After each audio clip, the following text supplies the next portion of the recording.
बिस्मिल्लाहिर्रहमानिर्रहीम। अस्सलामुअलैकुम। आज मैं आपके साथ अमरूद की चटनी शेयर कर रही हूँ।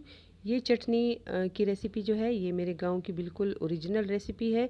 ये दो तरीक़ों से हम बनाएंगे और अमरूद की चटनी के लिए कौन सा अमरूद सबसे बेस्ट होता है वो भी आपको बताऊंगी। तो चलिए सबसे पहले इंग्रेडिएंट्स नोट करते हैं। एक लेंगे कच्चा अमरूद, हरा धनिया, स्प्रिंग ओनियन लेंगे 2 अदद, हरी मिर्ची, लहसुन का एक जवा और थोड़ा सा नमक टेस्ट के हिसाब से। तो हरी मिर्ची आप कम या ज़्यादा कर सकते हैं। तो सबसे पहले हम अमरूद को छीले बगैर इसको काट लेंगे। इसको काटने के बाद इसके अंदर से सीड्स निकाल लेंगे।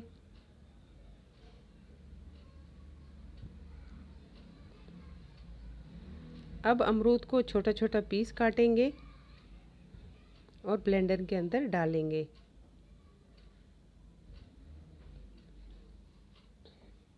साथ में बाकी की चीज़ें डालेंगे, हरी मिर्च और प्याज डालेंगे, स्प्रिंग ओनियन, पत्ते बिल्कुल भी नहीं लेंगे, नीचे वाला हिस्सा डालेंगे, हरा धनिया, लहसुन का जवा और नमक भी डालें।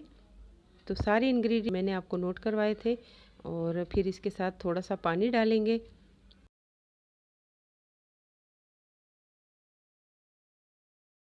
और अब ब्लेंडर के अंदर डाल दिया हमने और अब चलाएंगे। ये चटनी बिल्कुल हमारे गांव की ओरिजिनल चटनी है। इसमें मीठा अमरूद, पक्का अमरूद बिल्कुल भी यूज़ नहीं हुआ। ये मैंने कच्चे अमरूद से बनाई है, बहुत ही टेस्टी बनती है। आधी चटनी मैंने निकाल ली है और आधी चटनी रहने देंगे।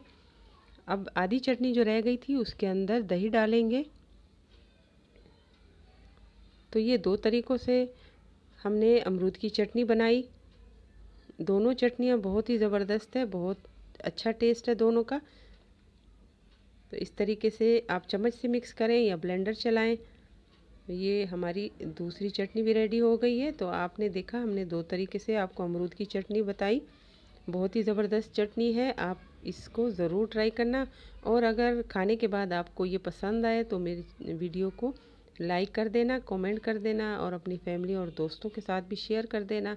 और अगर मेरे चैनल को अभी तक सब्सक्राइब नहीं किया तो सब्सक्राइब कर देना। देखने के लिए बहुत शुक्रिया। अल्लाह हाफ़िज़।